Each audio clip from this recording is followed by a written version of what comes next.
What is up, everybody, and welcome back to the channel. I hope you guys are doing great. Today I wanted to talk to you guys about the Nioh 3 demo. Wanted to give you my review, impressions, and thoughts about Nioh 3, the demo, which was a super extensive demo. I played it for about 7, almost 8 hours. I found almost everything. I'm still missing one last thing to find, which is another Chijiko, which I'll cover later in the video when we go over what Chijiko is. It's like a floating thing around the map that when you hit it, you pet it, and it gives you access to like exclusive moves. But when I found the first one, I thought you just find one and that was it. I found out later that you got to find multiple of them. It's not just one. It's one per each move that you have to unlock.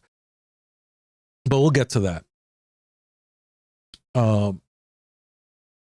never beat Nioh 1. I also never beat Nioh 2.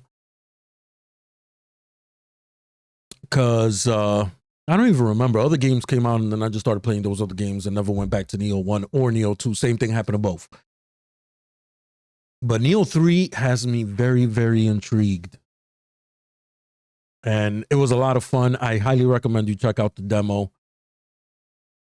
We're going to start off by talking about the ninja class. So new to this game, there's two classes. There's a samurai class, is the traditional class. You guys already know about that. The mid stance, low stance, high stance, key pulse, all of that is there. All of you guys who are Nioh fans know about that. Today, what I wanted to talk to you about is the ninja.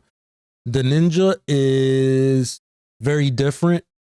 You eventually unlock a move that helps you restore your ki or stamina with dodges instead of key pulsing like you do with the samurai. So the samurai is your traditional Nioh, what you're used to with key pulsing and all of that, and the ninja is a faster, has less defense. Like the armor isn't as strong for the ninja, but it's faster. Combos are crazy. The weapons are incredible.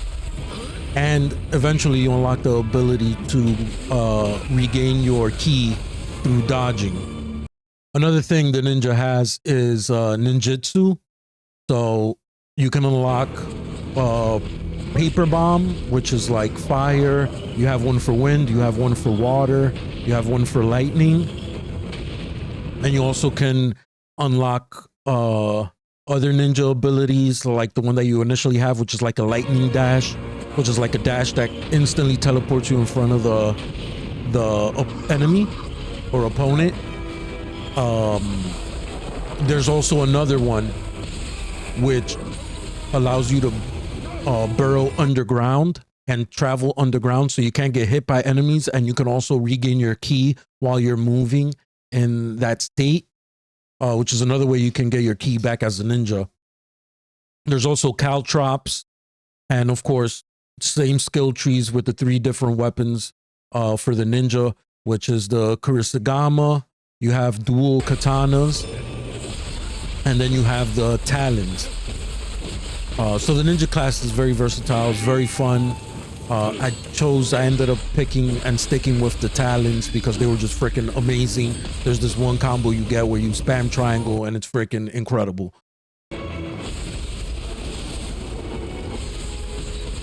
Now, moving past the ninja, a new thing that they also introduced in Nioh 3 was the open world aspect. Though I don't know exactly how open world it's going to be, but it's huge zones. In the demo, you get to explore 3 zones.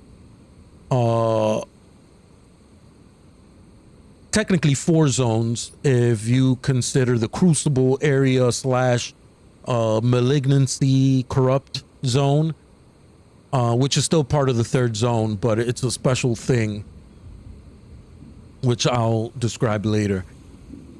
So one of the things that they do to incentivize you on wanting to explore the world, going through camps, looking for secret bosses on, you know, on top of just like getting your experience.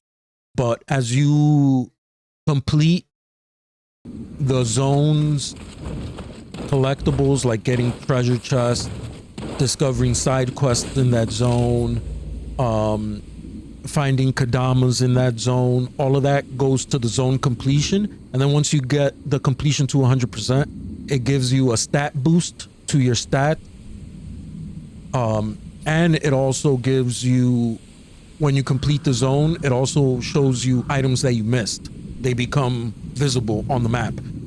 So it incentivizes you to explore and look throughout the map and try to complete it so you could get the stat boost that it gives you for completing the zone, which was awesome. The Crucible.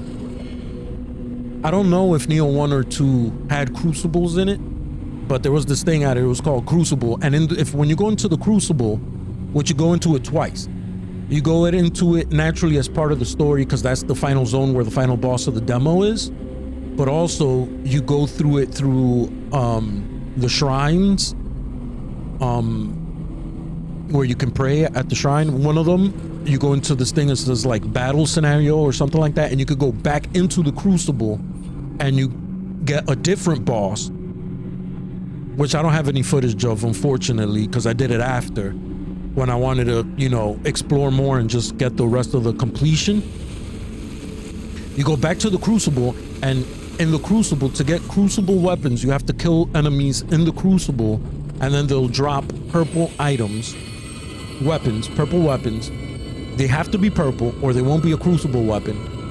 And you'll see that it'll have like a little red symbol.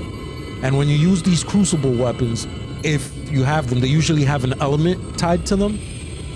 They also have a Crucible skill tied to them, which might be new. I'm not sure because I never beat Nioh 1 or 2. But you can unlock, once you unlock the Crucible weapon and you use the Crucible weapon and you use the skill from the Crucible weapon after you have maximized its familiarity, then using that Crucible weapon skill, you can unlock it in the skill tree, and then you can purchase it to then use it without having to have a Crucible weapon equipped, if that makes any sense. I don't have any footage of it, so I can't show you, but that's what happens. And it was awesome.